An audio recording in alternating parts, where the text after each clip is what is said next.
I'll now call the meeting to order. To those of you that are here, thanks for coming, and to those at home, thanks for tuning in. Welcome to our city meeting.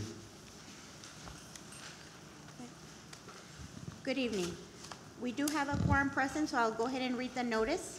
Notice of a public meeting of the City Commission of the City of Brownsville pursuant to Chapter 551, Title 5 of the Texas Government Code, the Texas Open Meetings Act. Notice is hereby given that the City Commission of the City of Brownsville, Texas, in accordance with Article 5, Section 12 of the Charter of said city, will convene a regular meeting on Tuesday, September 17, 2019 at 5 p.m. in the Commission Chambers on the second floor of Brownsville City Hall, Old Federal Building located at 1001 East Elizabeth Street, Brownsville, Cameron County, Texas. Everyone, please stand for the invocation and the Pledge of Allegiance. Let's pray. Father God, we thank you for the many blessings in Brownsville.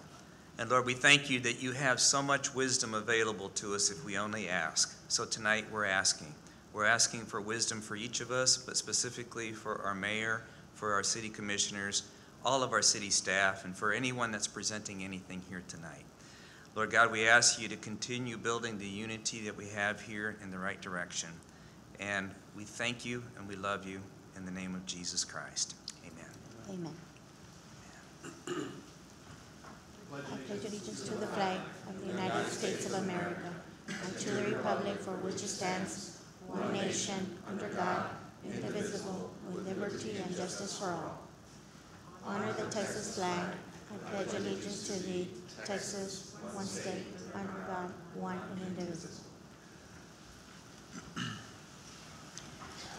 We will now have the proclamation for National Disability Employment Awareness Month. If you would please come to the front.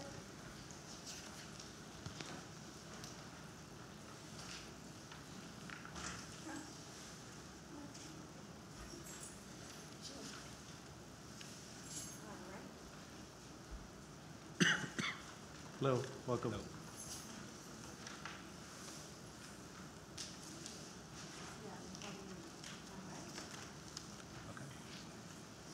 A proclamation of the City Commission of Brownsville, Texas, designating October 2019 as National Disability Employment Awareness Month. Whereas individuals with disabilities experience numerous challenges associated with participation in the labor force. The unemployment rate for individuals with disabilities is higher than for individuals without disabilities. Additionally, individuals with disabilities are more likely to work part-time and, on average, earn less than individuals without disabilities at every level of educational attainment. Individuals with disabilities enhance workforce diversity and can offer employers unique skill sets and perspectives.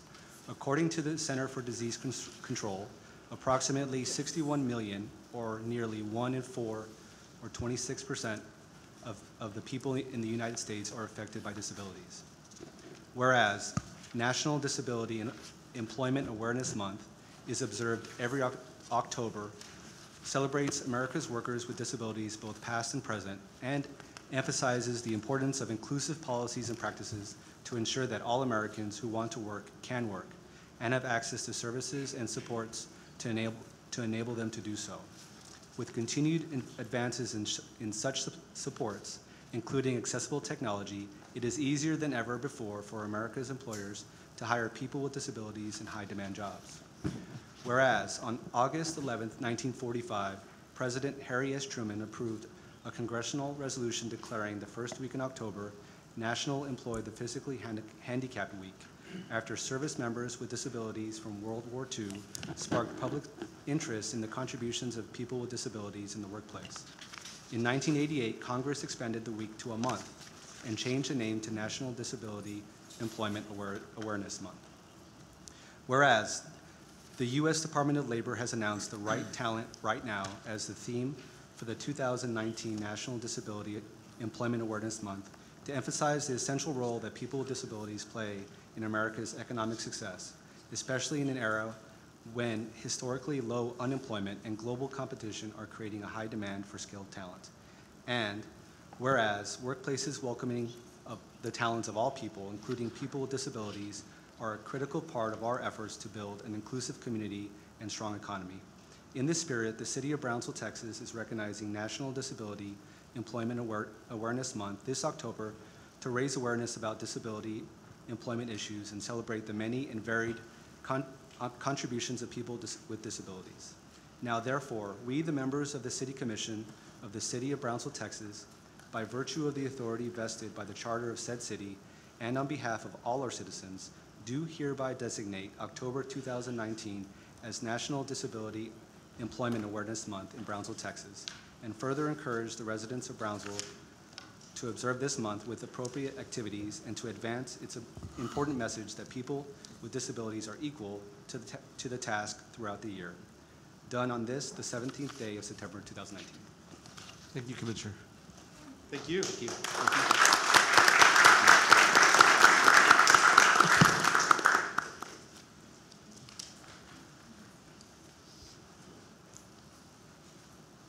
I want to thank the commission and the mayor of Brownsville and the citizens of Brownsville for allowing us to have this proclamation read today. I'm here on behalf of a committee that we formed locally between some partners that are interested in providing information to businesses and employers so that they can save money. And by saving money, we feel that that will develop the economy a little more in our area. There's many, many services that we have within the combination of programs that we have under the state of Texas. I work for Workforce Solutions Cameron. I am a resident of Brownsville, born and raised here, and I have a long-standing family members that have been part of the city, and so I feel very connected to Brownsville. As far as the services that we provide, we provide assessment. We can go to your workplace, find out if you need any type of service as an employer or as a business. Sometimes smaller businesses or startup businesses are not aware about the services that we have, or it could be that you already employed someone and the person became disabled while they were employed. So there are many services that can address those needs. And the other services, of course, those tax savings that you get as an employer. There are many, many tax savings. And in an area like Brownsville, you would have tax credits that are available to you for hiring disabled veterans. That is the highest tax credit. Right now it's paying $9,600 a year. And it is money that you keep in your pocket. You don't send it up to Washington. And then you have to go and get a grant to bring it down. It's better to keep it down here. And in 2017, over $300,000 were kept in our area from tax savings using the Work Opportunity Tax Credit. We also have had other tax credit programs associated with persons with disabilities. We will be sponsoring an event October the 9th and providing employers and businesses a whole rundown on these services. We got a very good speaker from the South Texas ADA Center in Houston. He's coming down. I hear he's very dynamic. His name is Diego de Maya. Some of you might know him. He is a renowned speaker as far as these services. So we hope that you can attend. The flyers are included in a packet there for you. And we will be advertising through this Chamber of Commerce. And hope that many of the businesses and employers and supervisors can attend these trainings. Thank you. Thank you so much. Thank you. Next, we have the public comment period. First person that signed up with Mr. Juan Gonzalez, if you would please come to the podium.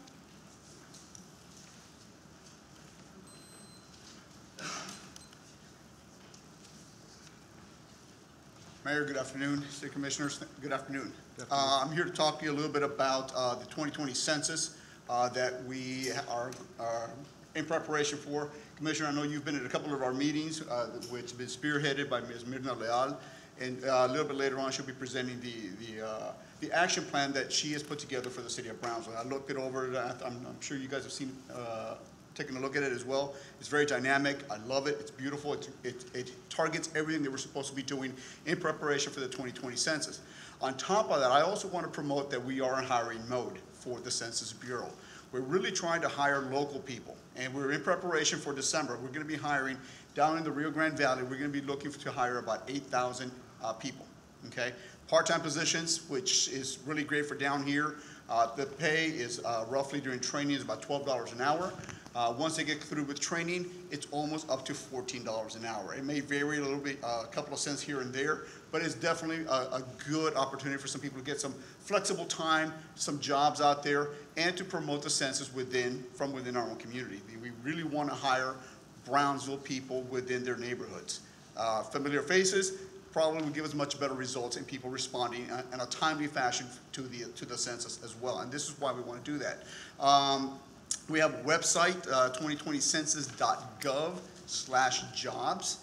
It's also in the city action plan that Ms. Mirna Leal has down there as well. There's some flyers attached to it in the back as well. But if you have any questions, I'm here to answer them. I am the local representative for the Census Bureau.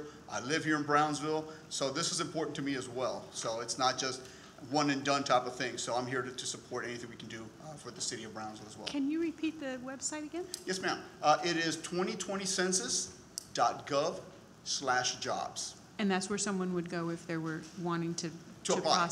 Okay. Yes, the minimum requirements are you must be 18 years old. You must have technology, so basically we want you to have an email, because we're also going to give you a tablet or a laptop to work with. We're also going to ask that you have reliable transportation, pass a background check, and I think that's about it. Oh, right now you have to be a U.S. citizen. So those are the minimum requirements to be able to apply for that job. Thank you. Thank you, Mayor. Next, we have Ms. Minerva Vela. You would please come to the podium.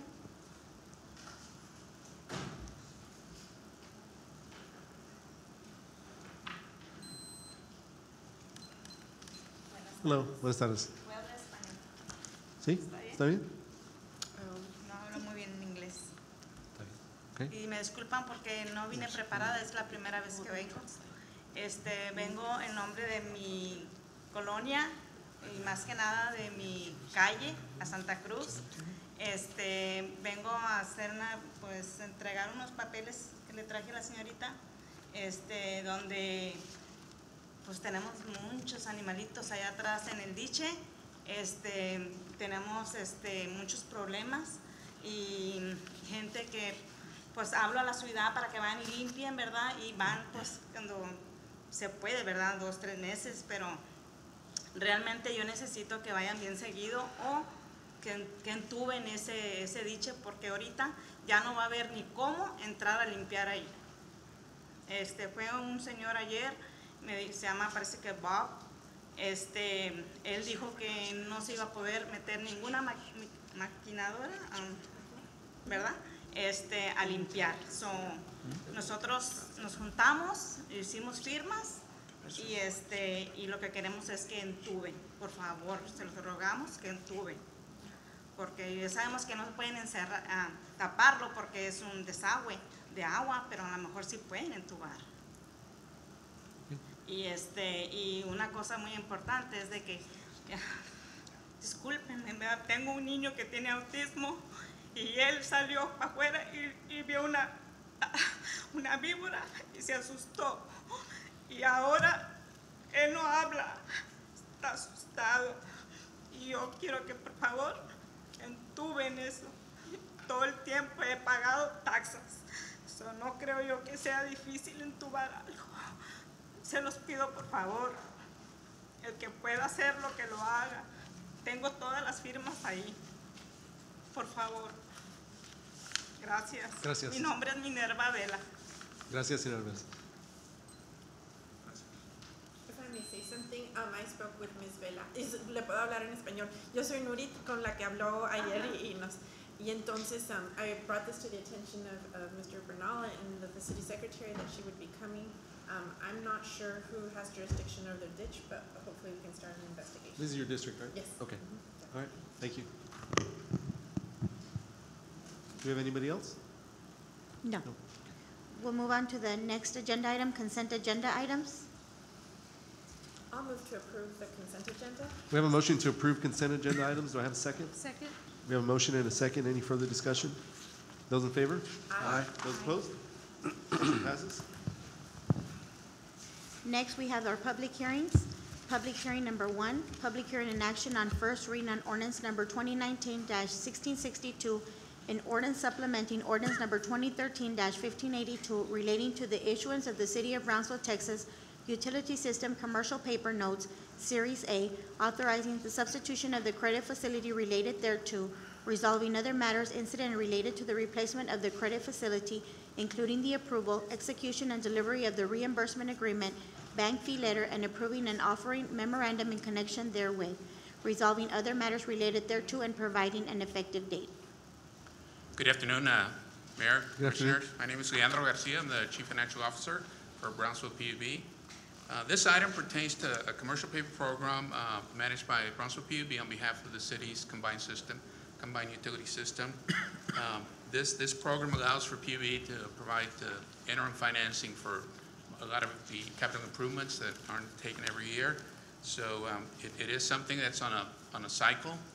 Some of the agreements are on a 3-year cycle, which are to be expire in November of this year. So as a result, we did go out with an RFP to solicit some bank proposals to substitute what we call the letter credit, which provides security to our investors that we borrow from, as well as a reimbursement agreement, and then some other documents, the bank fee letter and the offering memorandum. So we have subjected this to a process, a review at PUB. The Board of Trustees approved via resolution on August 12th to proceed the process and come to the Commission for final approval. We've received a lot of assistance from our bond counsel, James Hernandez with ARIC, and Don Gonzalez, our financial advisor with Estrella Hinojosa. They've been coordinating some of the agreements with the city attorney and some of the other parties. So this is a public hearing, so I'll just Sure. step aside and wait for the action. All right, this is a public hearing. Do we have anybody here on this item? You don't have any motions? Move to close? Second? We have a motion to close in a second. Any further discussion? Those in favor? Aye. Aye. Those opposed? Okay. Looking for action? Okay, are you just switching banks, is that it? Yes, that's what it is. The bank we have currently, MUFG, was selected in 2016, and it's on a 3-year cycle. So it's expiring in November. So based on an RFP, we found that Bank of America, Merrill Lynch, was the most favorable, both financially and legally. So now they're going to be the substitute, providing the substitute letter of credit. So the limit authorized is not changed, or we're not adding to it? To the program itself? Yes, No. the 100 million. The program remains intact. We have the other parties that are involved, the dealers and paying agents. Those are intact. All we're changing is the letter of credit. The issuer of the letter of credit. Yes, and it's on a 3-year cycle, so in 3 years we'll be back Checking. here. And so is there any cost? There's going to be a cost involved in switching the banks? Yes, there is, and actually we are going to see some very good savings. They charge us on a total program. We're going from 60 basis points a year, which on 100 million is 600,000 to So it was 39 more basis competitive. points. So very competitive, very favorable ratings. Did you say 39? sorry? 39 basis points now? It went to 39? They went to 39 basis points, which is 390,000 Right. a year from 600.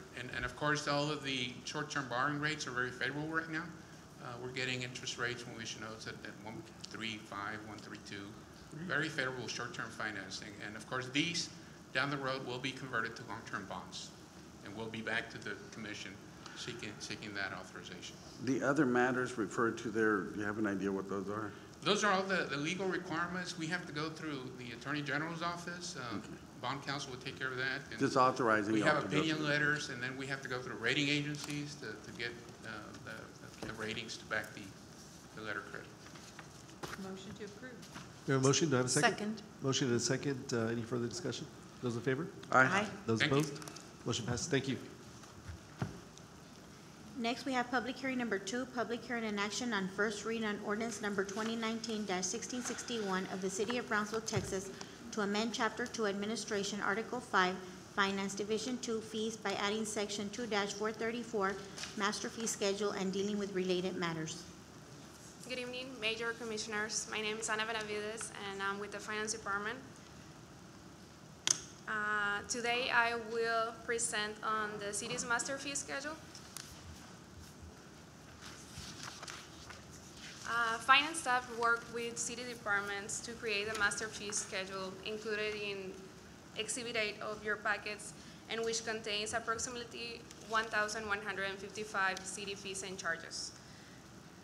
Currently, additions, amendments, and removal of fees and charges are presented to City Commission on an individual basis and are under separate ordinances, thus making it difficult to locate, review, and amend. So why a city master fee schedule? What are the benefits?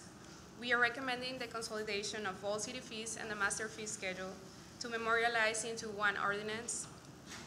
Also to assist city staff and the public in quickly locating fees and to facilitate the review and the amendments during the annual budget process or from time to time as needed. Now, if this is approved, all new and revised fees will be reviewed by City Commission, and if approved, they will be incorporated into one master fee schedule. So, Okay. My question is just, were there any changes to the actual fees? No. Or it was just compiled yes, together? just consolidate. Did every department actually get a chance to review these fees? Because I looked at all of them, actually. And the only one that was a little bit off maybe was ambulance services. Those seemed a little low in some places, but other than that. Yes, right now we're only consolidating all the fees into the master fee schedule, and then on the next budget process, then we'll start reviewing, and maybe we can review the fees charged. Yes. There are a few minor corrections especially with the building, since some of the building ordinances did change recently because of the state law regarding square footage versus valuation calculations, so we will include that revision. Okay. So this is a public hearing. This is a public hearing. Do we have anybody here on this item? Do we have any motions? Motion to close public hearing? Second. We have a motion and a second to close public hearing. Any discussion? Those in favor? Aye. Aye. Those opposed? Okay. Do we have any motions on this item? I'll move to approve. We have a motion to approve Second. and a second. Any further discussion? Those in favor? Aye. Those opposed? Thank you. Next, we have public hearing number 3, public hearing and action on first read on ordinance number 2019-919-K, amending the Code of Ordinances, repealing and replacing in their entirety sections 110-1, 110-31, 110-126, 110-128, 110-131, and 110-132 of Chapter 110 Records. Mayor, Commissioners, the Brownsville Police Department, the Legal Department, Finance, and Traffic Department, we all kind of worked on this. It's been a project trying to update the record ordinance. The key revisions of the record ordinance is transferring licensing and inspections to the Police Department. Second would be the electronic database for all towed vehicles in the city. And then finally, an update on the fee schedules. Licensing and inspections, currently, Chapter 110, the Traffic Department, its responsibility. With the revised chapter, what we're proposing is the Police Department takes over these duties. We already do similar type of licensing. We've done these in the past. Our auto theft unit also does inspections in record lots. So it just makes sense. Working with Carlos Lastro, we decided that it'd be best for the Police Department to take that over. Electronic database, that's the big one. This is what we're working on for the last few years, trying to get this in place. The way the ordinance reads is all non-consent towed vehicles will be entered in the database. Non-consent towed vehicle will be a police action, a traffic accident where the police officer impounds the vehicle, private parking lot tows, and more importantly, vehicle repossessions. Working with the record companies, there's 14 on the police rotation list. We started working in June, and they actually went on the website. We actually started doing compliance. August was our full month, and we've never had this figure before, but we now know how many vehicles have been impounded inside the city of non-consent vehicles. It was 519. It's an average about 18 non-consent tows in Brownsville. It's a big item, and the reason it's a big item is towed vehicles and police services. It bogs us down. People, not necessarily just during Charo days, but any type of events where a vehicle gets impounded, people call their vehicle and it's stolen. It's not really stolen, it was actually impounded. Having a vehicle in an electronic database actually solves the problem, and police services aren't used, dispatchers aren't trying to track down stuff. And that was the whole reason behind this ordinance change. Again, we worked with all the record driver, all the record owners. There's 14 of them that are on, we may be adding some more also. We opened that up.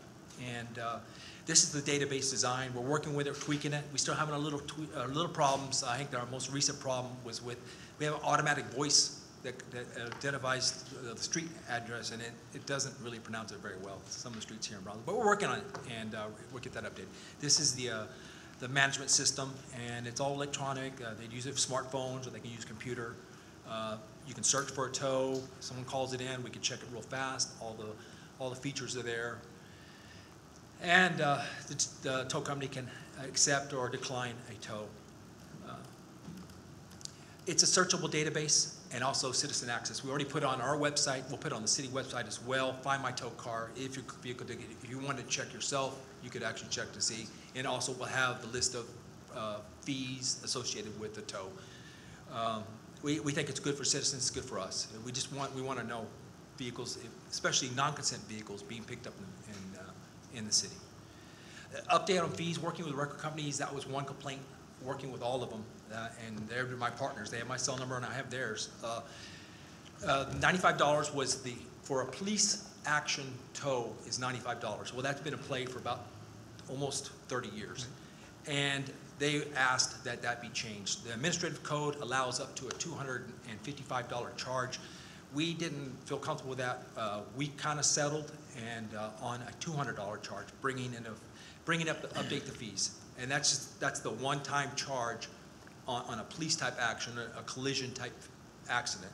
And it's been a while since it's been updated. So we put that in there.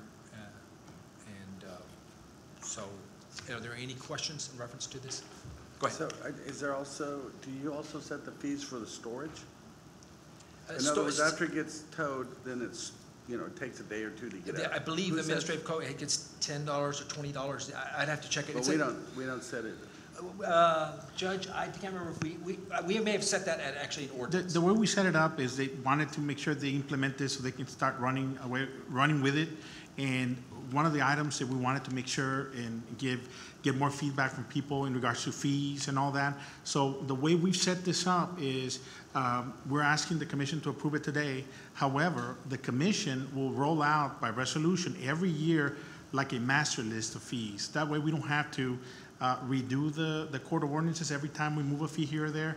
Instead, the commission will set and promulgate a master fee list every year if needed through a resolution. And it will be much simpler, and it makes, I believe, for a better working ordinance. On the ordinance, we didn't change anything on the fees except for that initial collision. Right. And this will be this December, Commissioner. But the question is, who gets to set that daily storage fee rate? Do we get to, or do they do it privately? After they collect their 200, is that now between the guy that got the car towed and the company, or do we have jurisdiction to set that? It's between the guy and the car company. If he waits 3 days, and if But there's an state administrative code that has a cap on that? Yeah, it's caps on all fees. There is a cap, and I don't think we reached it yet. In fact, it went from 95 to about 200. The cap is 255. But that is for the non-consent tow. And most of these fees are geared towards the non-consent tows. In case of an accident, repossession, or somebody who's illegally parked that has no way of making a decision on whether or not to move their car. And that's what most of these fees address.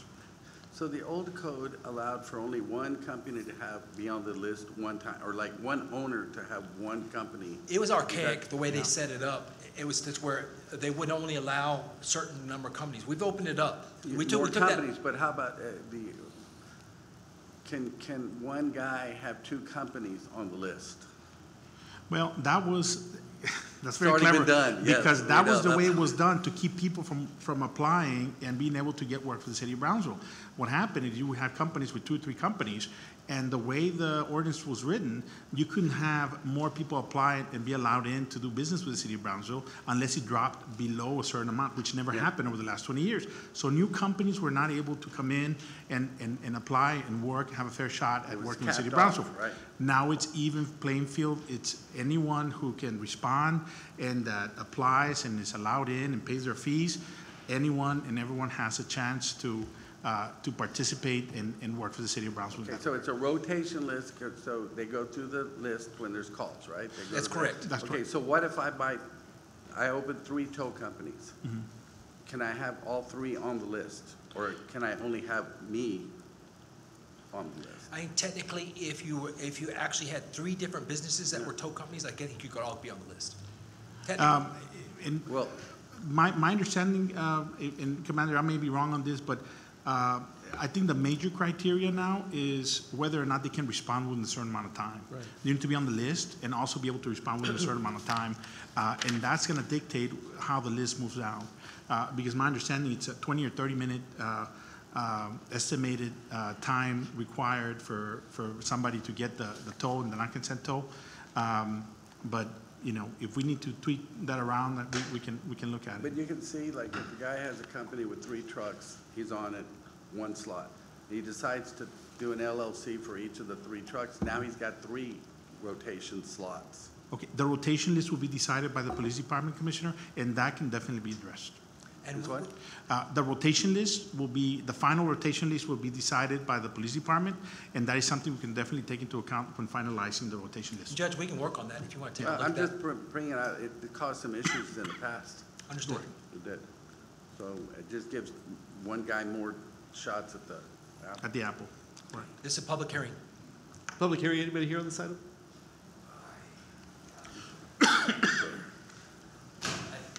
Commissioner Neese, I appreciate you bringing up the storage, because I've talked to people that get their car towed. Maybe they were wrong in the first place, in some cases they didn't know, and they find that storage fee is more than a motel room would cost, for instance, and they never can afford to get their car back. And it gets auctioned off. Yeah, and it's in my opinion, the storage fees have been awfully high. And I don't know exactly what they are, but from what I've been hearing from people, I would like to know what they are Because before we it's still didn't get an answer, approved. who gets to set those storage fees? I Yes, think the ordinance, it's geared towards the non-consent toll fees. And that is the fees that are put in place by taking a vehicle without the owner's permission necessarily, or because of the situation. The ordinance doesn't really address the wrecking yards per se. This only regulates the wreckers, and I don't believe the wrecking yards. Okay. That is something we can look into, but I know it's not part of this ordinance. And we Well, can- because it is a non-consent tow, I think that we should have the authority to set a cap. To me, the $200 tow sounds high in the first place, but if you've ever had a car towed, I think you can normally call one and get one a lot cheaper than that. But that's just my experience. But I think we need to be able to set a cap on the storage fee, because it's a non-consent tow. The guy didn't agree to it, you know. It should be Commander? reasonable. What are your thoughts on that? Well, I mean, the $95 has been in place for decades, and their argument, and valid argument for the record drivers, is that they're already charging in excess of $200 for everything else, you know. But Non-consent. Yeah, I mean, yeah. when they're being called, not by the police, for example. But in a Yeah. police action, they can only charge $95. And a lot of times on the police action, especially on the traffic accidents, on a major accident, there's a lot of cleanup. Yeah. I mean, we're talking hours, especially, you know, especially on a major accident, hours of cleanup, and then all they can charge is $95. Yeah, I think the charge for the tow is one thing, but it's like the pastor's saying, it's what happens after it gets to the yard. A lot of people lose their car because they can't catch up. They can pay the tow fee, but not all the storage fees. So you don't think that the jurisdiction of the city extends to the storage part? Actually, I think if you look at the entire ordinance, I think that fee is actually there, and I think it's $10 or $20 a day. And- But it's and been I that can- way. It wasn't changed Okay. for decades. How often does it happen, if you have the data, how often does it happen that somebody gets their car towed Auction. and they can't actually go pick it up? because Well, of I'm sure it costs? happens. Does that happen often? I don't have that information, but I'm sure people, you know, might get their vehicle towed and they don't have the money to get it There's out. 18 a day that are being towed Okay. without consent. But how many can't pick it up after Right. that? I mean, it's got to be a few. Yeah. Now, the I hear. specific The sections. that- storage fee is actually $20 a day. So, and that's by ordinance. That's not, So, but again, the argument for them, 30 years ago, they were using pickup trucks and modified winches. Now they have $300,000 rigs. I mean, they're actually professional companies, but these are all small business men and women doing these companies, and not one of them is a big company. They're all mom and pop, And we worked with them, and they asked, I think, a legitimate reason to increase the fees, but There were some issues with some companies, but you worked through that already? There were some issues with some companies. yeah, but we're you actually worked through working, trying to get, there's some companies actually wanting to come in. There was some restriction, old language that kind of prohibited people from coming. It was very strange language. We took it out. that? Okay. So It was we're a gonna cap open on how many could be on the rotation list, what it was. So, and she just pointed that out. In addition to the 200, after the first hour, they get to charge 35 an hour. That didn't change? No, all the other fees stay the same. We And didn't if mess they with use a dolly, that's another 35, and if they have another, And record, 18-wheelers, 35. 18-wheelers is $425. That's regulated by the administrative code. the removal of the debris is a separate cost for That's correct. $25. Just because I haven't, luckily I haven't been towed, but more or less, what's the average cost to get your car out of the tow? Well, 'cause 185, I would think. that's with the 95, so then Yeah. we can assume at most $100 $250, on top of $260. these additional expenses? If they have to leave their car there for a while, that's $600 a month, which is more than an apartment. And they're not providing, I mean, it's just a space. So, I mean, I'm wondering, is it possible we can make it where it drops down after a few days? I mean, $20 a day may be okay for the first day or two, but again, that's more than an apartment if you have to leave it there for a month. Well, but is that within our jurisdiction to say how much the I yard mean, that's a regular charges? business. I don't know that we can go in and regulate businesses. It's a non-consent tow, that's why I But- think maybe we should. I don't know.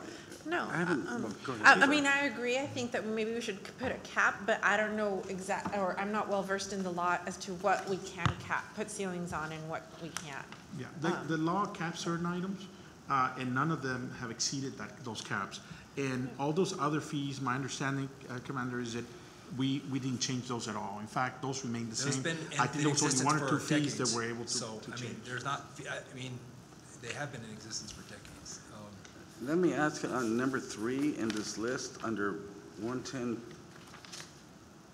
128, it has that the labor fees are 150 if they use a winch. And don't most of those tow trucks have that thing that tilts down and then they pull it No, up? that's or in they- reference to rollovers and Okay. vehicles and ditches. And and ditches, stuff okay, like all right. that. That's a separate item.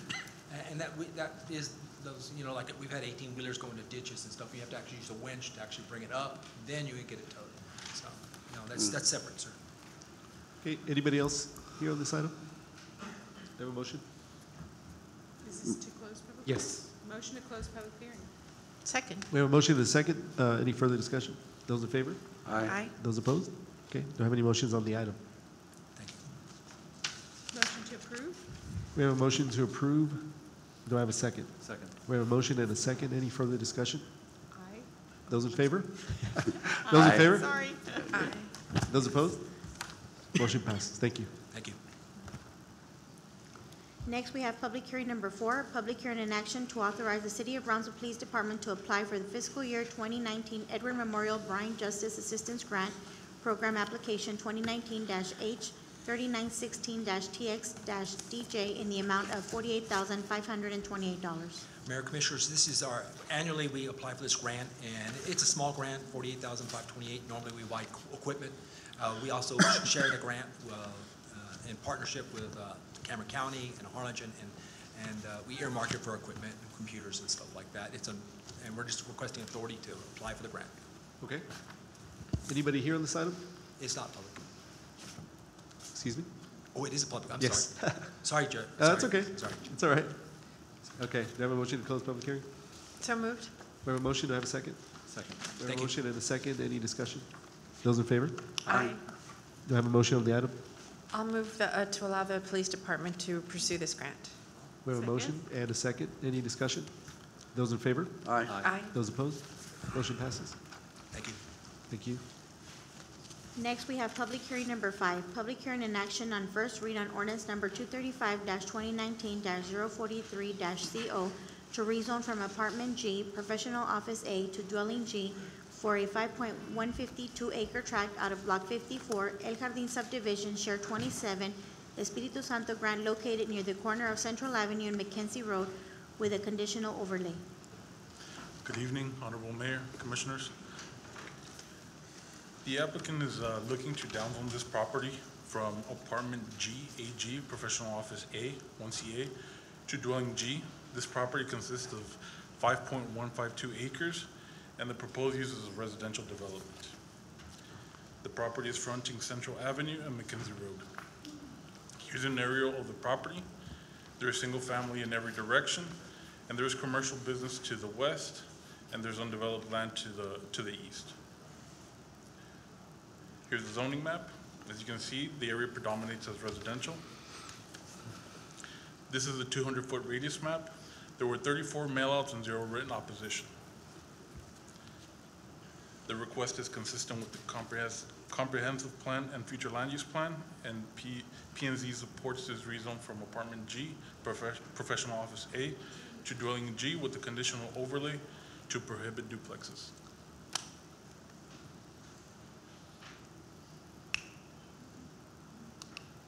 Okay, so P and Z did have a condition on it, okay. So are we approving the condition? Yes, this was voluntary Okay. from the developer. Okay. Is that it? Yes. Okay, this is a public hearing. Is anybody here on this item? Do I have a motion to close? So moved. A motion and a second. Any discussion? Those in favor? Aye. Those opposed? I'll Motion move to approve the rezoning. We have a motion to approve. Do I have a second? Second. We have a motion and a second. Any discussion? Those in favor? Aye. Those opposed? Motion passes. Thank you.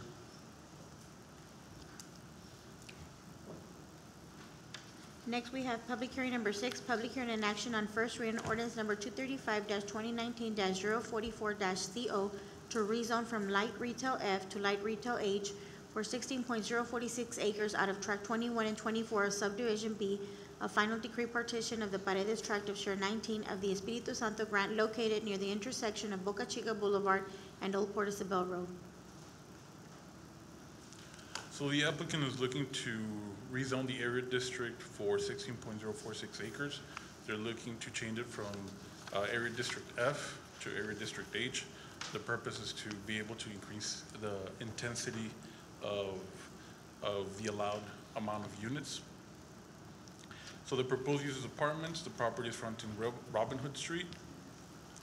This is an aerial of the property.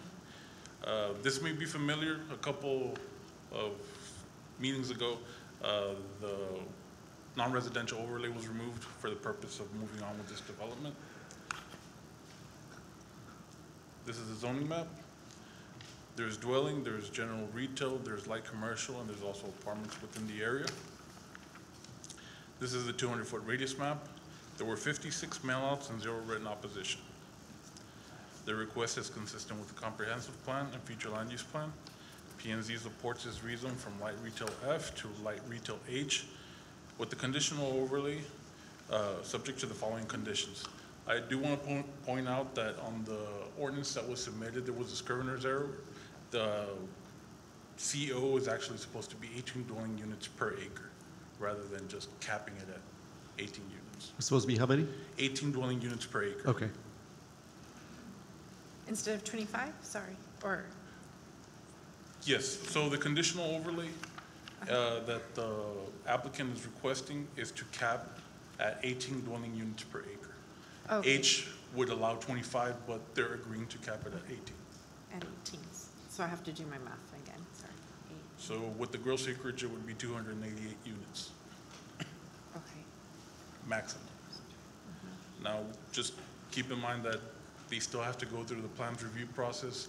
We're estimating an amount of approximately 180 units after having to comply with landscaping, parking, turnarounds, and any other development standards that are required through the building code. Okay. Anything else? This is a public item. Is there anybody here on this? Do you have a motion to close? Motion to close public hearing. Or did you want to speak? Okay. We have a motion to close. Do I have a second? Second. We have a motion and a second. Any discussion? Those in favor? Aye. Those opposed? Okay. Any motions on the item? Move to approve. Second? We have a motion and a second to approve. Any discussion? Those in favor? Aye. Aye. Those opposed? Motion passes. Thank you. Next, we have public hearing number 7, public hearing and action on first reading ordinance number 235-2019-045 to rezone from dwelling G to general retail G for lots 5 and 6, block 1, Dunlap subdivision of block 35 of the Brownwell subdivision located at 6458 Padre Island Highway. So the applicant is looking to upzone from dwelling G to general retail G. The property has 0.34 acres, and the proposed use is a retail business. This property is fronting Padre Island Highway. This is an aerial property. To the north, to the west, and to the east, there's commercial business. There's also single-family dwelling, and there's also an industrial development to the northwest. This is the zoning map. There's dwelling, general retail, and light and medium industrial. This is the 200-foot radius map. There were 48 mailouts and 0 written opposition. The request is consistent with the comprehensive plan and future land use plan, and P&Z supports this rezone from dwelling G to general retail G. Okay. This is a public hearing. Is anybody here on this item? Do I have a motion to close? So moved. We have a motion to close. Do I have a second? Second. Motion and a second. Any discussion? Those in favor? Aye. Do you have any motions on the item? I'll move to approve the rezoning. We have a motion to approve. Do I have a second? Second. We have a motion and a second. Any further discussion? Those in favor? Aye. Aye. Those opposed? Motion passes. Thank you. Next, we have public hearing number 8, public hearing and action on first reading ordinance number 235-2019-046 to rezone from dwelling Z to general retail G for lots 14 and 15, Bankers Acre subdivision located at 4000 FM 511. So the applicant is looking to upzone from dwelling Z to general retail G. This property has 3.5 acres, and the proposed use are group quarters. The specific use is actually a shelter for migrant children, similar to Southwest Keys programs. The property is fronting 511. This is the aerial map. In every direction, there is undeveloped land. There is single-family dwelling to the south and civic institution to the west. This is a zoning map. There is dwelling, there's general retail, there's professional office and light retail. This is a 200-foot radius map. There were 10 mailouts and 0 written opposition. This property is compliant with the comprehensive plan and future land use plan. P&Z supports this rezone from dwelling Z to general retail G. Okay, this is a public hearing. Is anybody here on this item? Do I have a motion to close? Motion to close. We have a motion to close. Do I have a second? Second. Motion and a second. Any discussion? I have a question. Sure. This facility was already a shelter before, wasn't it? Right. And why is there a need to rezone it? Because of the use, the current use, or the zoning does not allow that use. So they were since they're in looking compliance. to expand the facility, they have to comply with the So current code. were they in compliance before the previous operation? It was before the annexation, Okay. so it didn't apply. So they're trying to go to retail from the shelter? Well, for group quarters, what's required is fourth commercial, a minimum fourth commercial. For what? For group quarters, the use that they're wanting to give the property, the zoning that's required is fourth commercial. So that's what, since they're going to expand the property, Okay. they have to comply. Okay. We did have a motion and a second to close. Those in favor? Aye. Aye. Those opposed? Do I have any motions on the item? Move to approve. We have a motion to approve. Do I have a second? Second. We have a motion and a second. Any further discussion? Those in favor? Aye. Aye. Those Aye. opposed? Motion passes. Next, we have public hearing number 9, public hearing and action on first reading ordinance number 235-2019-047 to rezone from general retail G to dwelling G for 4.0 acres out of a 5.279 acre tract in Share 22 Espiritu Santo Grant located at 4605 Paredes Line Road. So the applicant is looking to downzone this property from general retail G to dwelling G. This property has 4 acres, and the purpose is for residential development, specifically for duplexes. This property is fronting Paredes Line Road. This is the aerial. There's single family, There's single-family dwelling, there's commercial business, and also civic institution within the area. The zoning map shows predominantly dwelling zoning. There's also general retail, light commercial, and medium retail. This is a 200-foot radius map. There were 45 mailouts and 0 written opposition. The request is consistent with the comprehensive plan and future land use plan. P&Z supports this rezone from general retail G to dwelling G.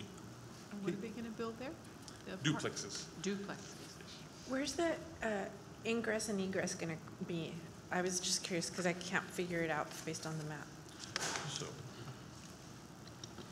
Is it out on Paredes or Morrison? it's out to Paredes. But then what's the dark purple square in the front? Is that they're reserving it for commercial? Or So this, which would be the white square? If you go to the previous slide, it shows it. Or the, let me just go to the with previous the- slide. with the red. Looks like it's going to be from Right there. Paredes. Right, so the properties that are abutting Paredes, the purpose is going to be for commercial, a commercial business. Right now, it has a zoning already, and they're also, they submitted a subdivision along with the zoning application, which is still under review, to subdivide the properties to be able to put the duplexes. So the access is going up to Paredes Line Road. That's where it's going to have access through. Okay. Shouldn't that be done first before the rezone, or no? No. It can be done simultaneously, it can be done before. The applicant is the one who determines that. Okay. It's whatever they feel is best for them. Okay. Anything else? No. This is a public hearing. Is anybody here on this? Do I have a motion to close? Motion to close. We have a motion to close. Do I have a second? Second. We have a motion and a second. Any discussion? Those in favor? Aye. Aye. Those opposed? Okay. Do I have any motions on the item? I'll move to approve the request. We have a motion to approve. Do I have a second? Second. Motion and a second. Any discussion? Those in favor? Aye. Aye. Those opposed? Motion carries. Next, we have public hearing number 10, public hearing and action on first reading on ordinance number 235-2019-048 to rezone from dwelling retail X to dwelling retail G for Lot 1, Block 1, Star Acre subdivision located at 1805 Danette Road.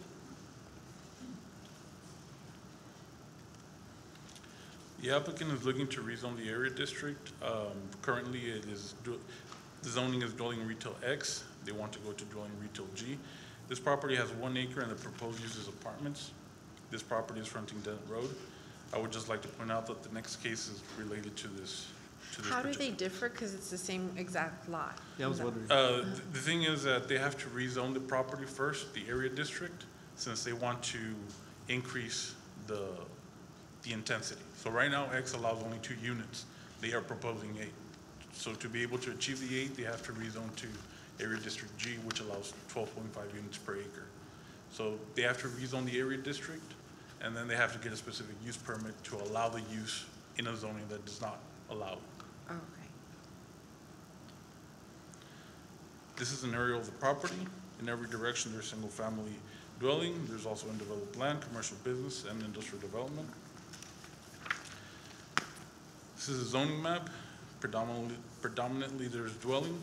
There is dwelling retail, general retail, and light retail. This is a 200-foot radius map. There were 17 mailouts and 0 written opposition. This request is consistent with the comprehensive plan and future land use plan. P&Z supports this rezone from dwelling retail X to dwelling retail G. And they're going to put in apartments? Did you say apartments? Yes, yes, ma'am. Can you put back the map? I have a trivial, well, it's not really trivial, but I have a small question. So is that the Battlefield Trail that's marked next to the red? Yes, ma'am. So that's going to increase traffic on Dennett, and I would ask that the traffic department, which I'm not really sure what to call that anymore, would consider a crossing light at that trail intersection because it's going to put a lot more cars on Dennett Road. We can look at that. that as part of this, if we're increasing the intensity there, we can definitely look at the multimodal transportation department and the engineering department look at that. At least the kind like it's on Price, that it doesn't ever turn red unless there's someone there, in which case it'll turn red. For the pedestrian or bicyclist to be able to cross, because that's gonna put a lot more cars on Dennett Road. Absolutely. Okay, we will. Okay, it's a public hearing. Is anybody here on this item? Do I have a motion to close? Motion to close? We have a motion to close. Do I have a second? Second. We have a motion and a second. Any discussion? Those in favor? Aye. Aye. Those opposed? Okay. Do I have any action, any motions on the action item? Move to approve. We have a motion to approve. Do I have a second? Second. We have a motion and a second. Any discussion? Those in favor? Aye. Aye. Aye. Those opposed? Motion passes. Public hearing number 11, public hearing and action on first reading on ordinance number 235-2019-048-S to allow apartments in apartment use in dwelling retail G for Lot 1, Block 1, Star Acre subdivision located at 1805 Dennett Road. So as mentioned before, the proposed use for the property is apartments. The property has 1 acre. So now that the zoning has been approved, the current zoning would be dwelling retail G, and they're proposing the apartment use in the current zoning dwelling retail G. Okay. This is aerial of the property. There is undeveloped land to the west and to the north. There's single family in every direction. Dwelling zoning predominates the area. There's dwelling retail, general retail, and light retail. This is a 200-foot radius map. There were 17 mailings and 0 written opposition. This is a proposed layout.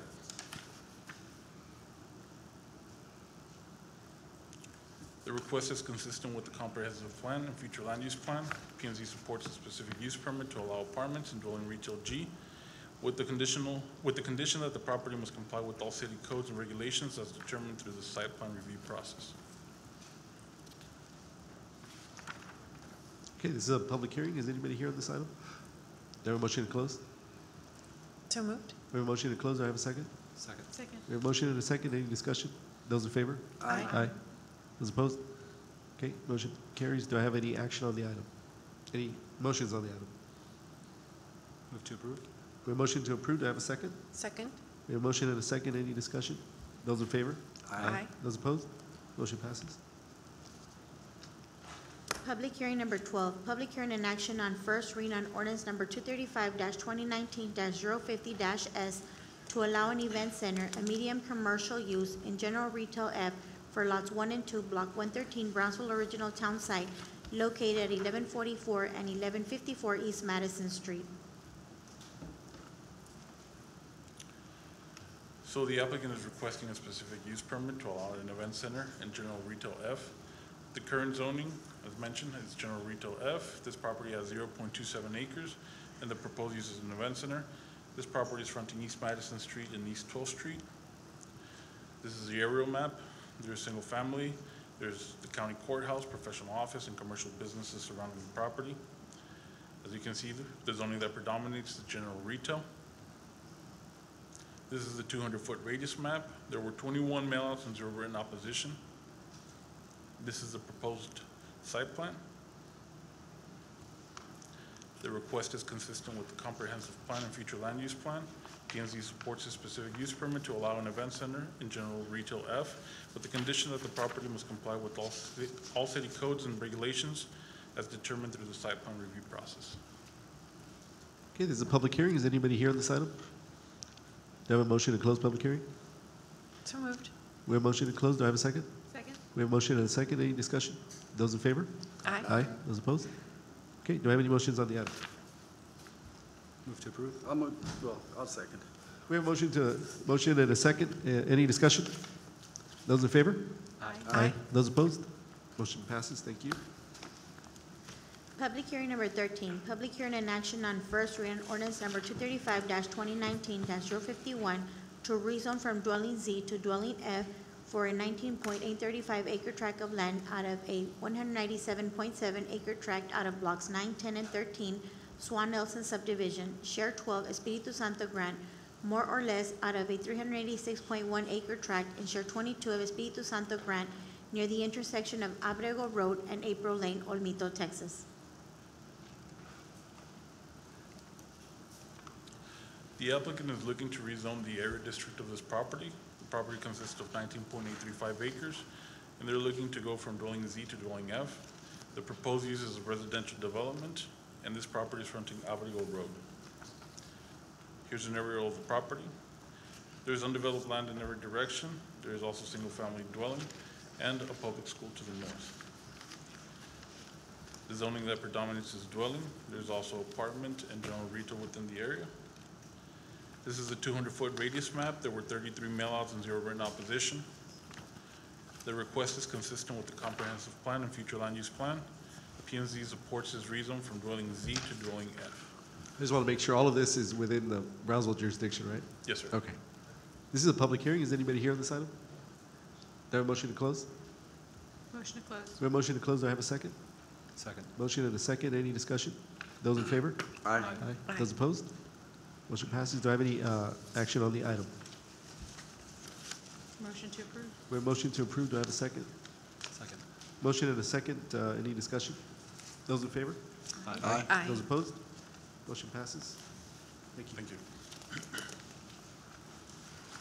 Items for individual consideration. Action item number 14, consideration and action to approve Brownsville Community Improvement Corporation's fiscal year 2020 budget.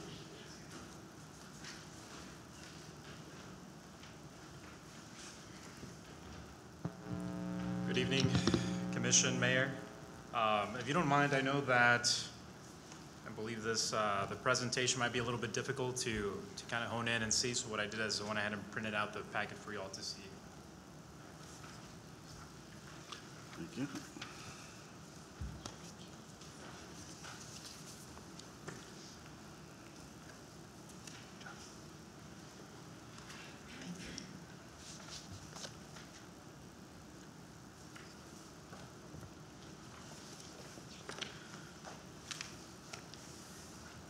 I'll try to be brief with our presentation, but I'm here in representation of the Communities Type B Economic Development Organization, BCIC, to present the new fiscal year 2020 budget. Some of the key points that we're going to go ahead and highlight in this presentation are, as noted below on the presentation, if you can see on your screens. We went ahead and carefully monitored expenditures based on fiscal year 2019 and what we're expecting to approve for the following year in terms of our operations. We wanted to make sure that we not only tie in the loose ends, but also effectively consider reducing some of the allocations that were done in the previous year. In addition to that, the biggest challenge that we had in our group was to be able to maintain our current programs, if not enhance them with new programs as well, without having to dip into our unreserved pot. In addition to that, we also added a line item for a project the Commission approved not too long ago called Expanding Frontiers, as well as the allocation for our eBridge project, which is a project that we hope to be working in partnership with EDA soon. And what I'll do is I'll go ahead and use the packet that I went ahead and printed out just to kind of go very briefly with it. The first 2 pages that you will see, as a matter of fact, the first 3 pages, is a breakdown of our current operational budget.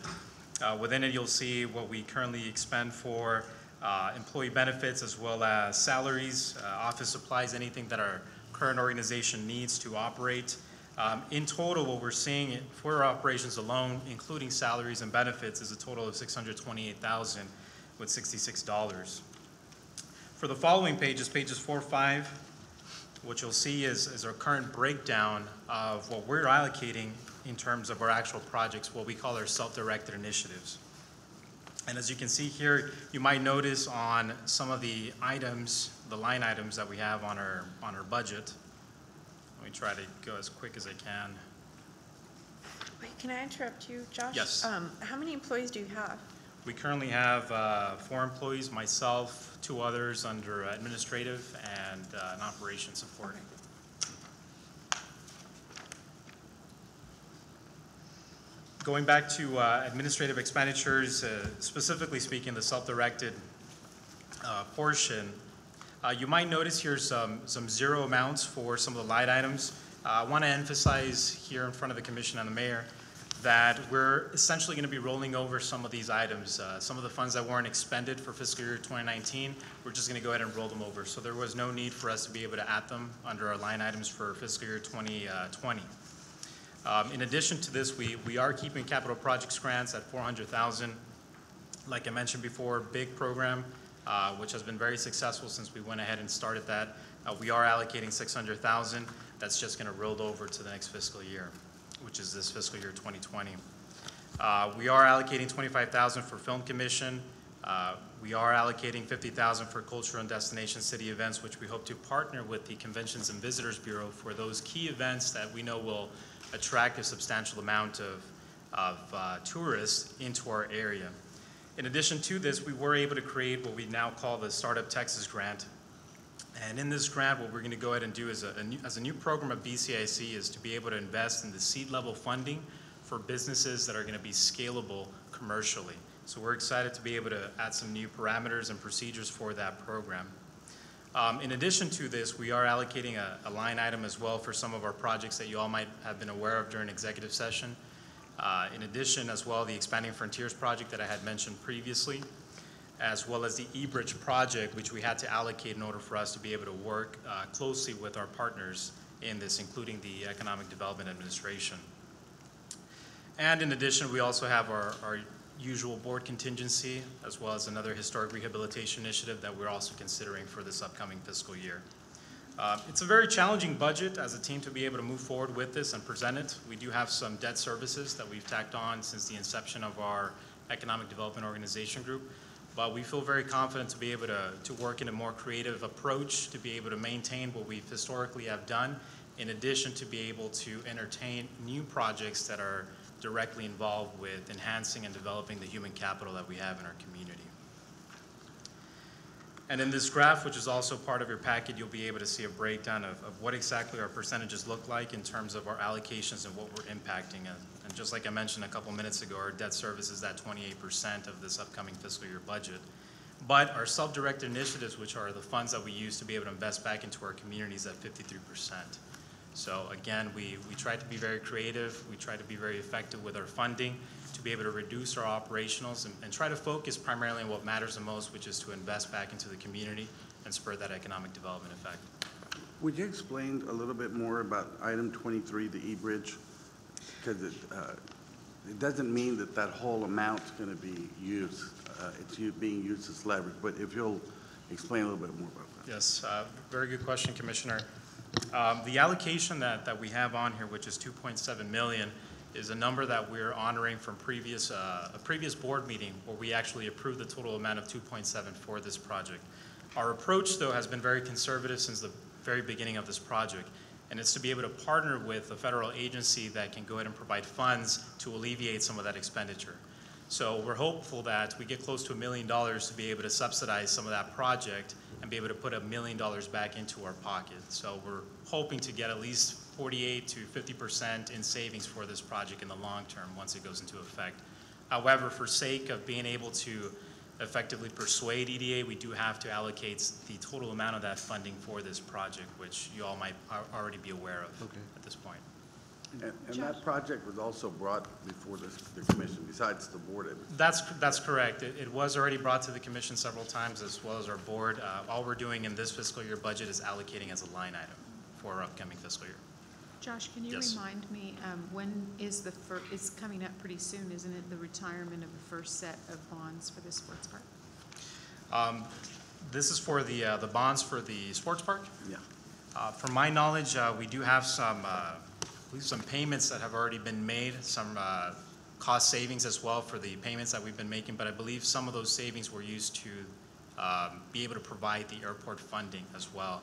So I'm not sure specifically what day we're going to go ahead and alleviate some more savings based on our payments, but that might be a question that I can go ahead and relay to our finance department, which we share with the city. If memory serves, it was somewhere around 2020, that first series of more or less, right? Yeah. Which would mean more money available to get back into the community. That's right, and we're hopeful. I believe maybe while you were on the board, it might have seemed like a long time from now that we were going to see some of that funding. Yeah, so we were looking back, and I believe it's 2027, which is right around the corner. So what we're trying to do is, again, considering all that money that we'll be saving as we progress with those payments. So yeah, we'll be considering that for future projects as well. I think it's excellent. Thank you very much. Thanks. Thank you. Thank you. This is an action item. Do I have any motions? I move to approve it. Second. We have a motion and a second to approve. Do I have any further discussion? Those in favor? Aye. Those opposed? Thank you. Thank you. Motion passes. Action item number 15, consideration action to adopt resolution number 2019-084, reviewing, amending, and readopting all of the provisions listed in the documents titled City of Brownsville, Texas Amended Investment Policy and City of Brownsville, Texas Amended Investment Strategy Statement. Good evening, Mayor, Commissioners. We're asking that you readopt our investment policy and strategy. There is only 2 changes. Updating the bank accounts, moving 1 inactive account and adding 5 new accounts, and these are for the organizational restructure. And we're also adding 9 new brokers as recommended by our TCG advisors, and those are the only 2 changes. Next time, maybe a different color. That's a little bright. I don't think we can see anything. Black and white works real nice. Yeah. Okay. Do we have any motions? Motion to approve. We have a motion to approve. Do I have a second? Motion and a second. Any further discussion? Those in favor? Aye. Aye. Those opposed? Thank you. Thank you. Action item number 16, consideration action to approve resolution number 2019-083, authorizing the City of Brownsville Multimodal Transportation Department to offer free bus rides on Thursday, October 17, 2019, designated as Passenger Appreciation Day as part of our 40th anniversary event celebration. Good evening, Mayor and City Commissioners. With me today, I have Cynthia Castillo, our interim grants and outreach manager. She's been working on this effort with us, and she will be presenting this item this evening for you. Good afternoon, everyone. First of all, I'd like to invite everybody here to the Brownsville Metro celebration for the 40th anniversary in October 2019. So as part of the celebration, October 17th is designated as Passenger Appreciation Day. So we're asking and going to, publicize free rides for all citizens of Brownsville for that day. So we're asking for your consideration and action to approve this. And the cost is going to be like, what, a few $1,000s, right? It's going to $2,000, be $3,000? around $2,800, Okay. roughly estimating from the last 3 years. Can your app send out an alert on that? That new app y'all have? The new Does it- app, Will it yes. send an alert or something? We can, actually, yes, good idea. Okay. Motion to approve. Second. We have a motion and a second. Any discussion? Those in favor? Aye. Those opposed? Motion passes. Can you send us a flyer that we can put on our personal Facebook? links to share Yes. with our, Yes, we'll send you the flyer. thank you. Thank you. Action item number 17, consideration action to encumber up to $249,488.99 at the end of fiscal year 2019, which will result in the carryover of up to $249,488.99 from fiscal year 2019 to fiscal year 2020 for Brownsville Beautification Committee projects. Good evening, Honorable Mayor and City Commission. I'm here as the liaison on behalf of the Beautification Committee. This money has been allocated for this past fiscal year. We haven't been able to expend all these funds within this fiscal year, but many have been committed through grant agreements and other projects in process, such as our Dean Porter Park Garden, our City Plaza atrium, some downtown improvements going down there, and the wayfinding signage, and some other small grants such as the Los Imaginistas grant to the Gladys Porter Zoo and whatnot. We have a list of quite a few going on. So this is just to encumber those funds into the next fiscal year so that the committee can finish these projects. Okay. Motion to approve. Second. Yeah. We have a motion and a second. Any discussion? Those in favor? Aye. Aye. Those That opposed? atrium turned out really nice, the City Plaza. I saw it the other day. Nobody opposed? Motion passes. Thank you. Action item number 18, consideration and action to authorize and execute an interlocal agreement between the City of Brownsville Police Department in Cameron County, Texas regarding the fiscal year 2019 Edward Memorial Bryant Justice Assistance Grant Program application number 2019-H3916-TX-DJ in the amount of $48,528. Mayor, City Commission, this is in reference to the previous item on the public hearing. Right. part of the grant, applying for the grant requires us to get an interlocal agreement with Cameron County in order to distribute the monies. We're asking approval for this item. I'll move to approve. We have Second. motion to approve in a second. Any discussion? Those in favor? Aye. Aye. Those opposed? Motion passes. Thank you. Action item number 19, consideration and action to approve the 2020 Census Action Plan. Good evening, Honorable Mayor and Commissioners. I'm Mirna Leal. I'm with the Planning and Redevelopment Services Department. Before we start, I would like to ask, within our audience, we have members of the Complete Count Committee. I would like to ask them to stand to acknowledge their hard work, because the action plan that has just been presented in front of you would not be possible without all of their dedication. I know we have Proyecto Juan Diego, the Housing Authority of the City of Brownsville, the census representatives, the different departments from the city, such as grants, the fire, health, our planning and redevelopment services department. We have all been working together to achieve this. So what has been presented to you today would not have been possible through a collaborative effort. So thank you very much.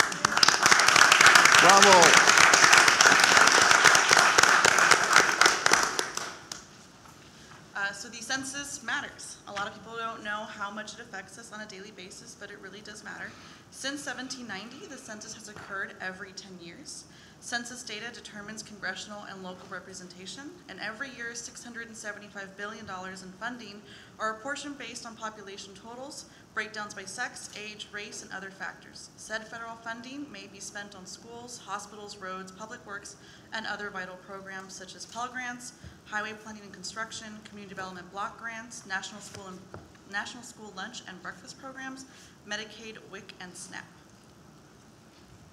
The Complete Count Committee was created by Resolution 2018-54 on December 12, 2018, to plan and conduct local educational initiatives, publicity, and promotional activities, as well as increase community awareness and participation in the 2020 census.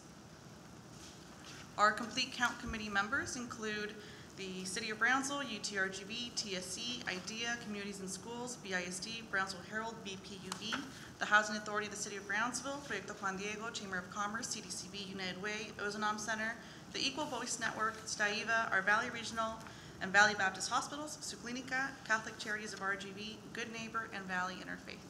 So it's a lot of different organizations that have come together to create a successful 2020 census.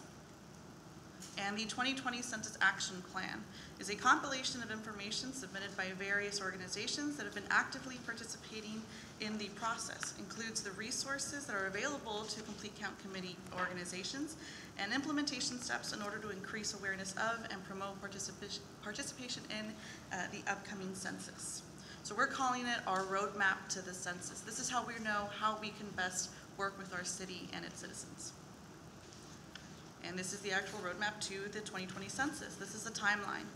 Beneath April 1st, there's a little star. That is Census Day. So as of today, we are 196 days from the census.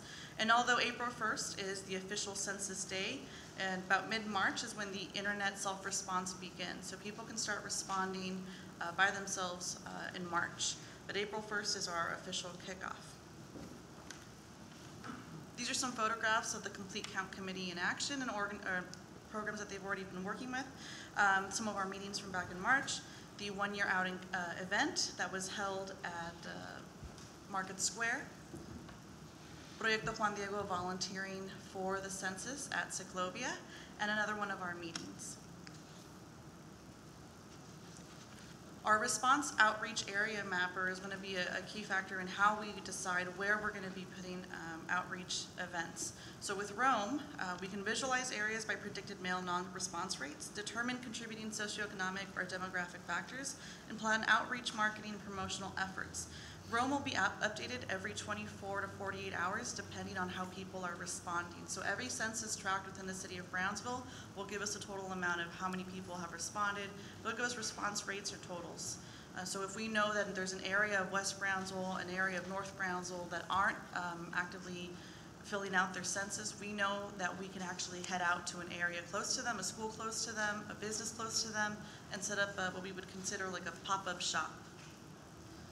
This is a map of the city of Brownsville with potential census outreach locations. This includes fire stations, hospitals, police stations, schools within all 4 districts. Within your census action plan, every district is broken down individually, and we actually name the schools. BISD is on our complete count committee, and they are willing to work with us to open up their computer labs, help us reach out through their PTA meetings or parents' nights, and that way we can really get the word out there for the census. And I would like to introduce Ms. Damaris McGlone so she can go over a friendly competition.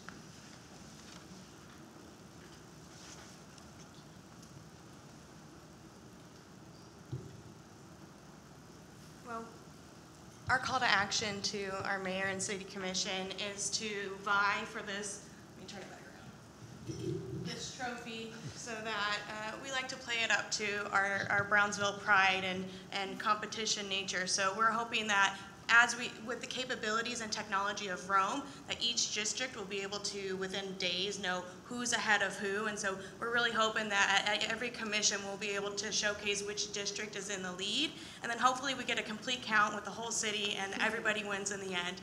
And so, but this trophy is just a symbol of, getting everybody on board and having that fun aspect of promoting this great, great initiative. Thank you.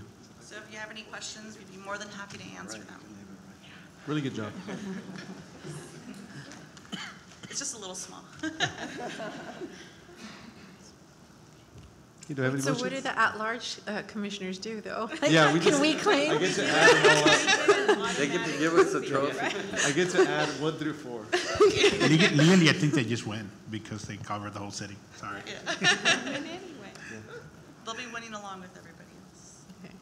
Yeah, so this is an action item for your approval, and if you have any questions, we're here to answer them. I'm just curious, I'm looking at this, some of the schools that are closed, but then will be sites, will they be open then for, to have people go in and?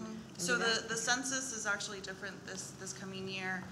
Normally it was just a mailed-in response. Now it can be over the phone in English and 12 other languages, as well, and you can answer it online. And so because we have community challenges, which are listed within your action plan, we want to make sure that we are having phone lines, computers, laptops, anything available to the public, wherever we can get close to them. Schools are generally seen as a safe spot, a safe zone. I know there was a lot of insecurity with the citizenship question. That will not be on the 2020 census. Within your action plan, that will be made available to the public. There is a sample questionnaire. So people will get to see what questions are going to be on there and hopefully come out to those schools or what we're calling pop-up shops to answer it. So if they have any questions from lead census representatives who are here today, or from people in their community who they trust, they will be there to answer them.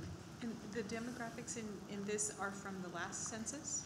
That is taken from the American Community Survey, which is done every few years, as well as information from the last census. They're also predicted numbers for 2024 as well.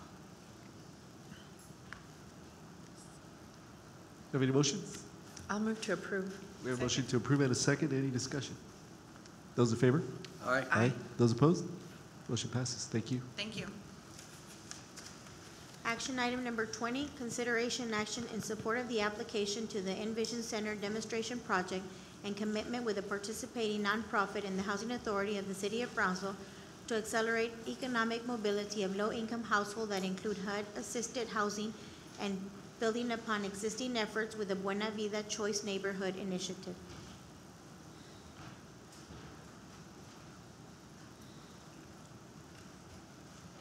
Good evening, Honorable Mayor and City Commissioners. My name is Marina Solesi with the City Manager's Office. Tonight, we bring this item before you for your support of the application to the Envision Center Demonstration Project, and this is in partnership with the Housing Authority of the City of Brownsville and the Revival of Cultural Arts, ROCA. This opportunity is a HUD initiative which is premised on the notion that financial support is insufficient to solve the problem of poverty. Last year, the Housing Authority of the City of Brownsville and ROCA submitted an application to HUD, and currently we are being considered for this nationwide designation. And in order to do so, what we need is an updated letter of commitment from the city and from the other partners as well, and a plan of action that needs to be submitted. So we are here to continue the efforts that have been complementing with the Choice Neighborhood Initiative. And with us tonight is Ms. Carla Mancha, CEO for the Housing Authority of the City of Brownsville, Mr. Ruben Gonzalez, he's the Assistant Administrator for ROCA, and it's my pleasure to introduce Ms. Zuleika Romero Morales. She's the Field Office Director for San Antonio, and she has a couple of words. Thank you. Good afternoon, everyone. It's very nice to be here today. I'm always happy to come down to Brownsville, and more so to support something that the city is doing. I think I met some of you, Honorable Trey Mendez, this is our first time, but I've been here several times, and when the City of Brownsville, in partnership with the Housing Authority as well as with the institution, submitted that application and commitment letter, it is always with the view and the vision of being able to help the community that it represents. The Envision Center is something that was released by our secretary in early 2018. It received applications throughout the country. Of these, only 10 were selected for designation at the time. And when they made the phone call to me to say that I had a city in my loop that was selected for designation, but they had to update some materials, of course, it was great to make that announcement and to call those folks. Keeping in mind that that commitment letter was signed by the previous mayor, it has to be updated to move forward. Now, does this commitment, this designation come with direct funding? It doesn't. I should mention that out. But it does come with the support, the technical support from my office, as well as the interagency partnerships that are being developed now. So HUD is developing interagency partnerships at a national level, and those will all be a contribution to the Envision Center. I would like to be open for some questions. I do want to remind the city that I think this was in 2015, there was a submission for a Promazone designation at that time. The Promazone designation gave you the opportunity of being a finalist for a Promazone designation. The Envision Center will be working very similar to the Promazone, although it's not going to be a 10-year designation. It will be a designation that will be revisited every year, depending on the growth and what's happening with that center. Thank you. Thank you. Do you have any motions? I'll make a motion. We have a motion. Do I have a second? A motion and a second. Any further discussion? Those in favor? Aye. Those opposed? Thank you. Thank you.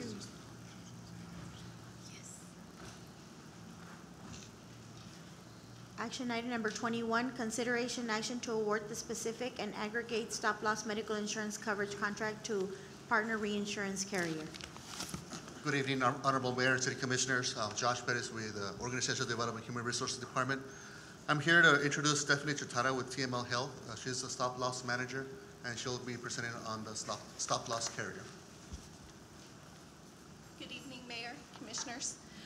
City of Brownsville stop-loss plan does renew October 1, 2019. We are currently under contract with PartnerRe. We did do a legal ad, June 25th and again July 2nd. Proposals were due to TML Health on July 10th.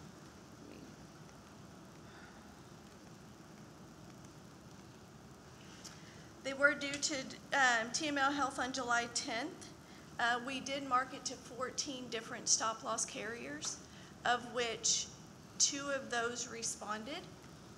I wanted to go through the current plan year summary. Looking back to 2017, 2018, the City of Brownsville did see a fixed cost increase of 6% over current. This current plan year, 2018, 2019, that will expire on September. At the end of September, we did get a 0% over current because we increased our specific deductible. City of Brownsville was in 2017, 2018 at a $200,000 specific deductible. 2018, 2019, we did increase it to $225,000 specific deductible with a 12-15 contract term. $125,000 aggregating specific deductible layer was on top of that specific deductible. Currently, as of the end of August 30th, 125,000 of the ASD, the aggregating specific deductible, has already been met. 5 claimants have exceeded the specific deductible. Currently, the city has been reimbursed $791,509 in reimbursements with claims filed through August 30th.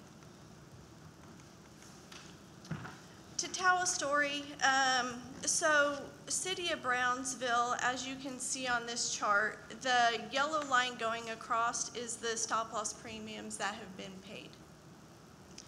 The blue towers are the reimbursements back to the city. So 2014, 2015, 2015, 2016, you can see the City of Brownsville had a good year. Didn't have any reimbursements back to the city. So the premium to the stop-loss carrier really was a revenue center for the stop-loss carrier.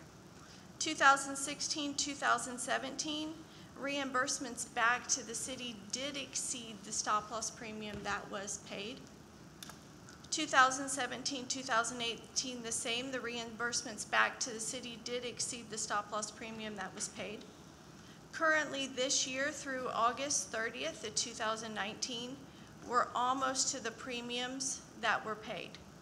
So the important thing about this is we've had 2 good years, and now we're trending into 3 bad years.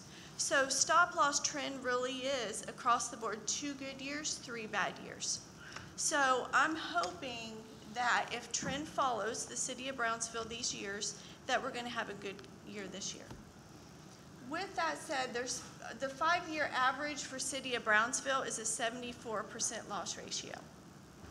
Over a 3-year average, we're at 123% loss ratio.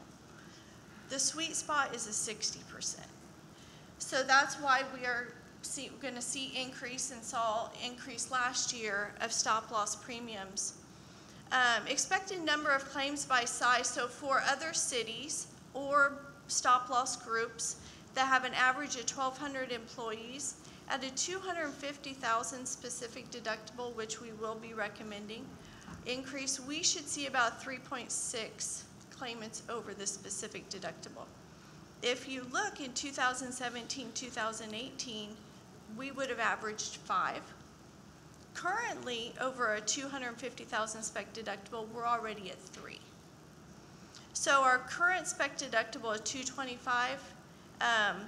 We really need to recommend to increase that. We are recommending that we move from 150,000 aggregating specific deductible to a 450,000 aggregating specific deductible.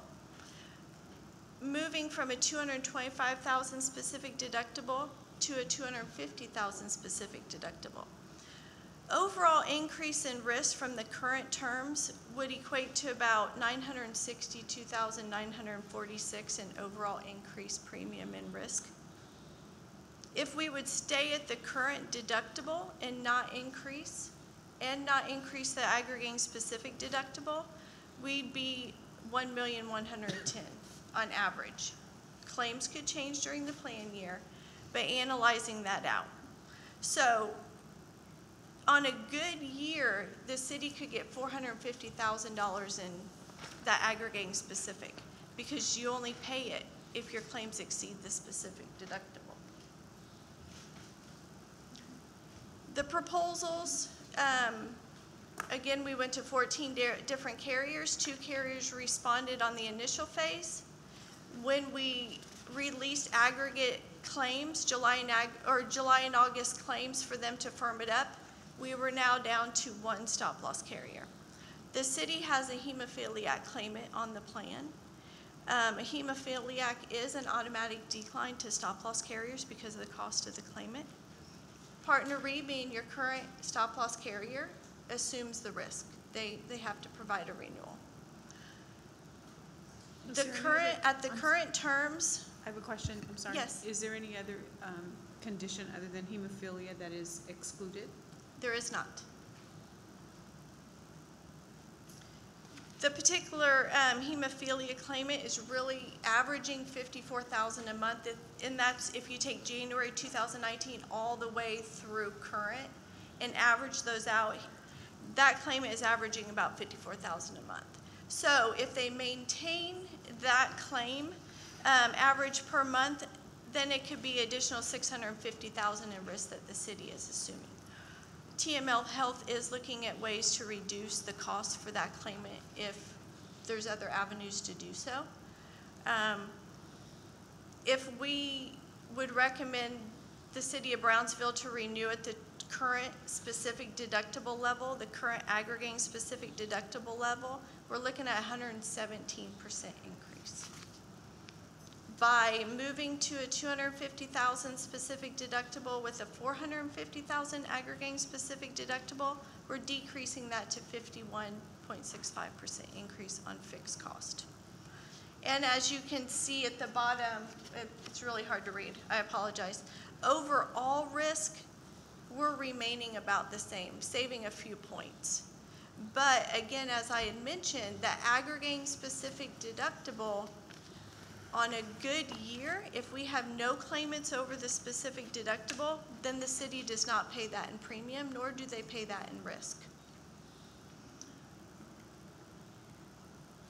And this slide just kind of gives you an overview. If you would approve the $250,000 with the $450K ASD, without the aggregating specific deductible, you'd be looking at about $1,690,848 in premium. By adding that additional layer, the premium is $1,240,848. On a bad year, you're still going to pay the $1,690,848, but on a good year, you do save that $450,000, which could be extra financial help for the city. Again, the legal ad was placed. We only have one carrier that firmed this up, and that is the current partner stop loss carrier. The reasons for declines of the other 12 initial carriers were excess loss history because of the slide that I mentioned. The reimbursements are more than what the premiums have been paid.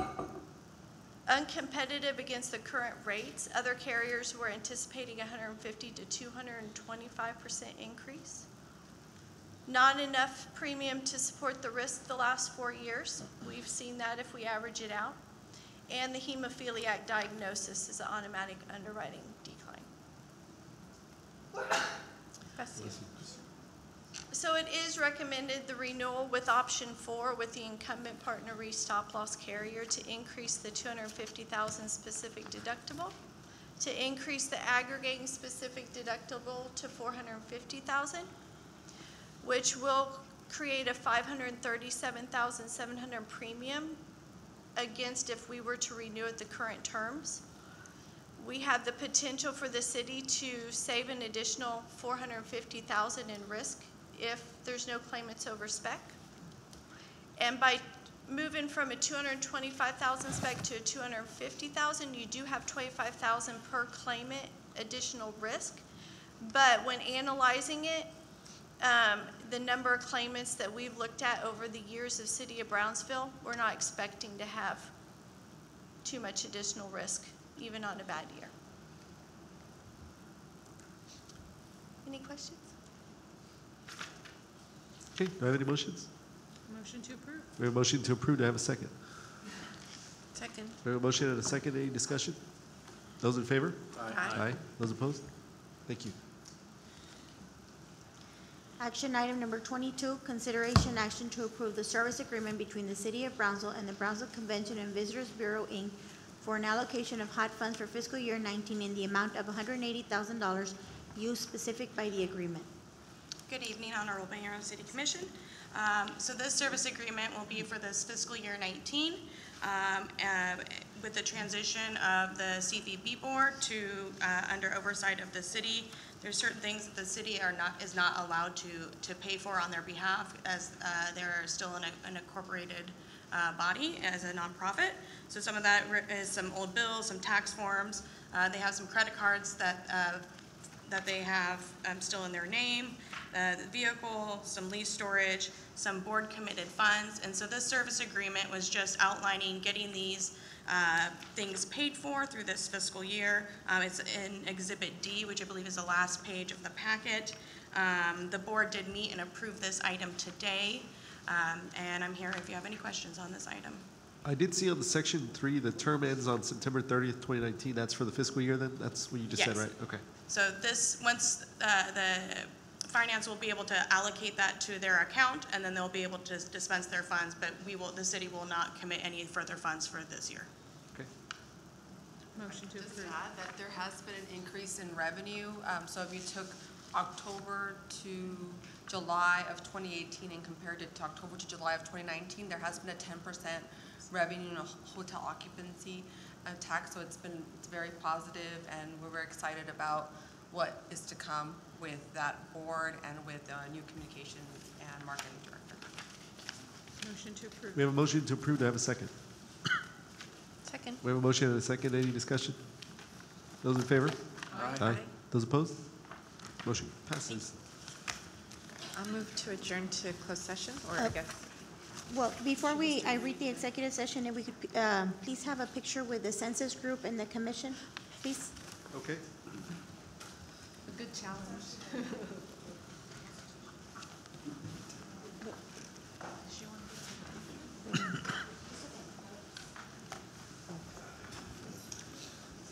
Closed sessions. The executive session.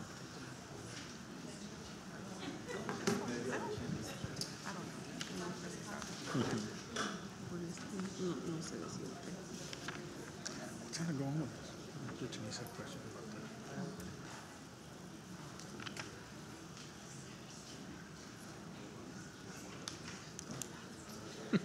Go, go, go.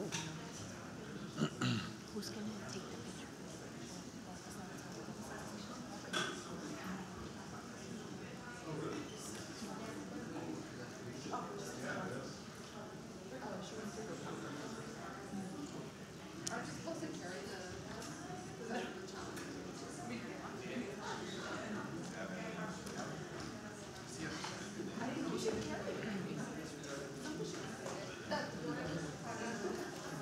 We'll have to put like fruit.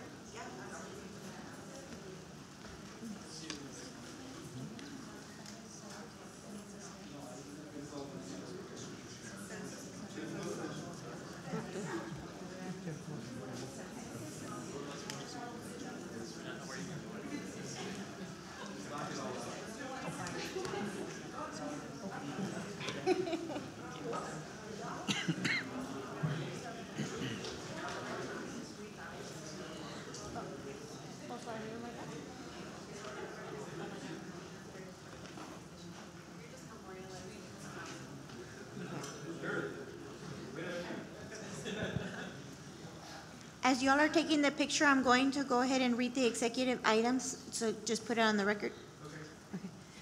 Okay.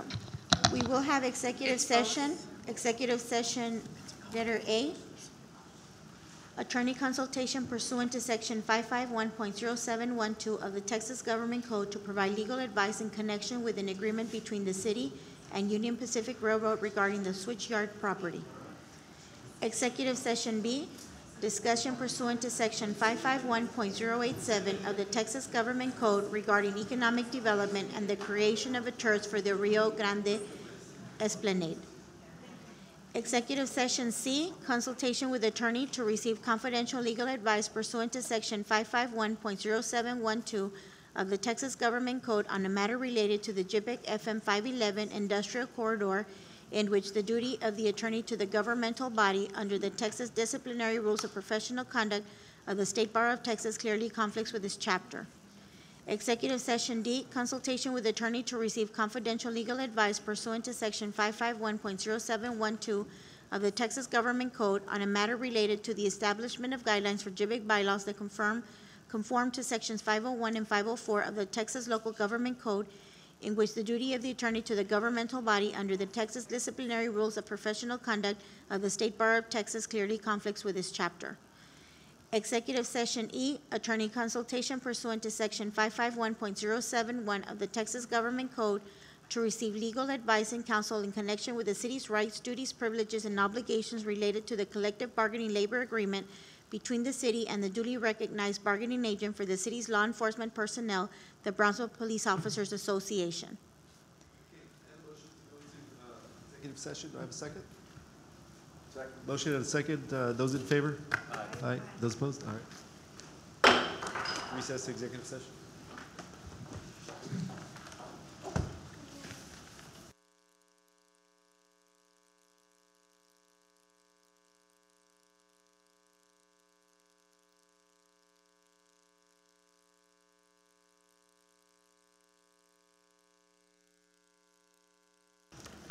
We're back from executive session. It always startles me. Next, we have possible action on any items as discussed in executive session.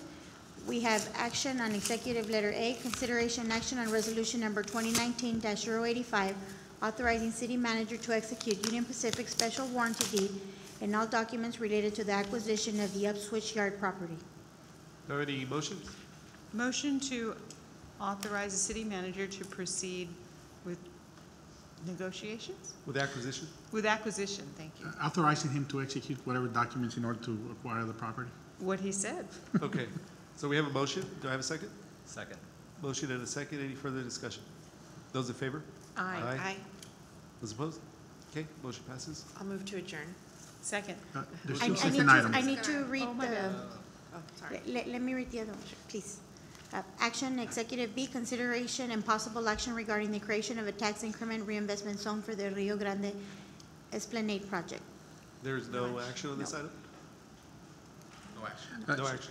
It is an action, you could table, or it fails. You could move to table Okay, the that's, item. that's better then. Do I have a motion to Motion table? to table. We have a motion to table. Do I have a second? Second. We have a motion and a second. Those in favor? Aye. Aye. Those opposed? Okay. Item's tabled. I'll entertain a motion to adjourn. No, so moved. We have a motion to adjourn. Do I have a second? Second. Motion and a second. Those in favor? Aye. Aye. Stand adjourned. Thank you.